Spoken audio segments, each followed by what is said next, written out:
I'm Jonathan Brudman, creator and founder of Unwoke Academy and the Financial PMA, with another Market Minute. This one focused on the great state of Texas. There's an article that was brought to my attention by Molly Voigt from American Energy Works. The article on Texas Scorecard focuses on energy. Of all things, Texas energy is arguably one of the largest. Keep an eye on American Energy Works. That is an organization, and Molly Voigt and her group are advocating for drill, baby, drill. They're advocating for energy independence and energy dominance in the marketplace. Wouldn't it be great to get back to that?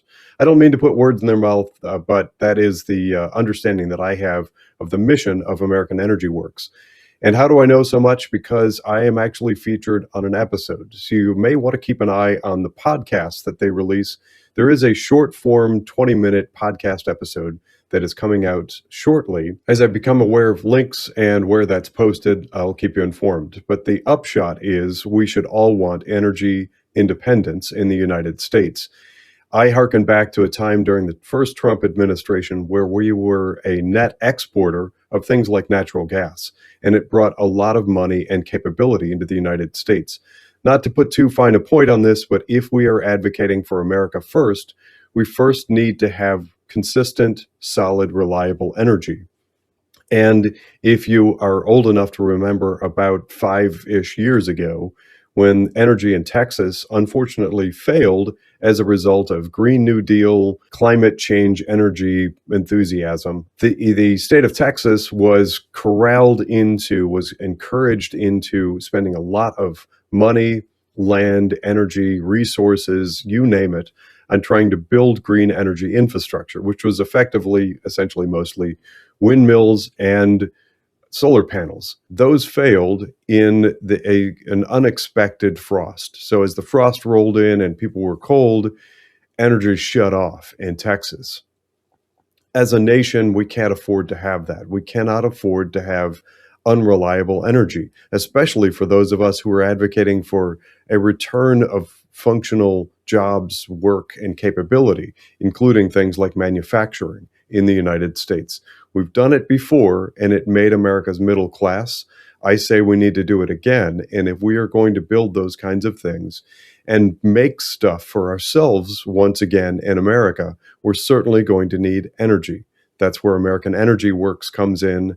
Find them and follow the page, and I hope that you find a lot of useful information. But getting back to this Texas Scorecard article, Texas Attorney General Ken Paxton accuses institutional money managers like BlackRock and Vanguard of manipulating marketplaces, including energy. This lawsuit that is highlighted in this Texas Scorecard article specifically focuses on the control and manipulation of energy-related companies.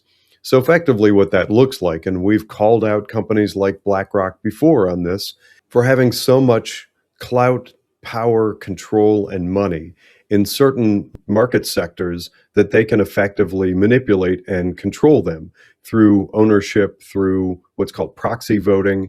If you're not familiar with what that is, it's really important. Go back and watch. We've done, I want to say, 3 or 4 different episodes focusing on the power of proxy voting. And effectively, in a nutshell, what that looks like is anytime you own shares in a company through a mutual fund or through other types of investment, you actually have voting rights that control how that company behaves. You can vote in, for instance, board members and those kinds of things. And through the years, as we've gotten more comfortable with letting other managers manage our money for us in things like mutual funds, those managers, many of them arguably, have shifted far left into things like Green New Deal type of climate alarmism. So where that becomes really relevant for all of us Americans in things like this Texas Scorecard and the allegations and the lawsuit filed by Texas, and I understand that a number of other states joined the lawsuit, is the allegation that Vanguard, BlackRock, and others are artificially controlling the energy industry as a whole, and they're controlling it in ways that are counterproductive to American interests. And as a huge tell, I believe, and hopefully signs of significant change in the market and Wall Street types of firms, Vanguard has actually offered to settle. That is a significant step. Unfortunately, it's not a whole lot of money in the landscape of big companies like Vanguard that manage many trillions of dollars, but it's still significant at $29.5 million. So it's a starting point.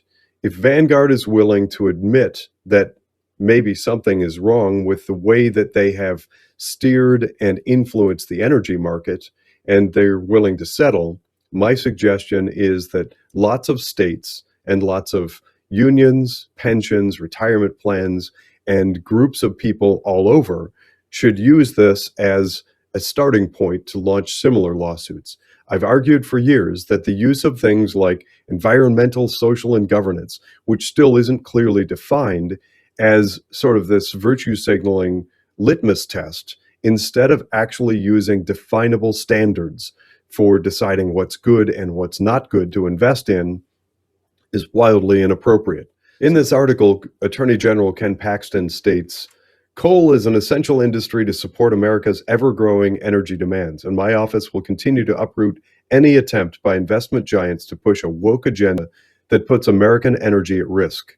There's a key word there, and that is a key starting point to lawsuits like this. If it can be proven, and I believe there is a good case in point in the energy failures in Texas, by following the sorts of things that Vanguard, BlackRock, and other are clearly advocating for and pushing for through the use of using our money through investments like 401k, IRA, and otherwise, we give them massive amounts of power to steer and influence and control companies and their behavior, what sorts of things they invest in. That is actually the opposite of free markets. In a free market economy, these companies should be left clear and free to be able to explore their ability to make energy effectively, efficiently, and productively. What's happened, according to the lawsuit, and by implication, the settlement offered by Vanguard, is that these companies have taken our money, the mutual funds and exchange traded funds, things like them, in our IRA and 401k accounts, and used that to steer toward the green energy stuff that has failed. We see massive failures all over the place, including Solyndra and many other types of facilities that have built huge solar arrays. And I'm going to set aside for a moment the ecological, environmental impact, the fact that many farms are being taken over and some very prime land all over the United States in order to bring in all of these green energy types of things like the solar panels and windmills, etc. And there's great empirical information showing that they not only don't work, but they're making other nations rich in their ability to manufacture them, namely China. Much of it, or most of it, appears to come from China. And just pausing for a moment to point out the irony of that, we have things that are being manufactured in China with the appearance that maybe someday they become energy net positive, and they're manufactured in a place that is growing their capabilities in coal burning plants and nuclear energy in order to then presumably use diesel fuel to ship it all the way from the other side of the planet on giant cargo ships, which mostly seem to use diesel fuel, and then unload those on our shores in the United States, and then use diesel trucks mostly to haul them to places like Texas, and then destroy landscape and beautiful Mother Nature in order to install fields of these things. And then they seem to fail with regularity, not producing the energy that has been promised on paper. That's making, apparently, a number of people very rich, but it also represents a risk to the United States in the form of our readiness. When you look at cybersecurity threats and our need for energy in order to even simply defend ourselves, and that's setting aside the motivation that many of us have to bring productivity and industrial development, industrial manufacturing back to the United States.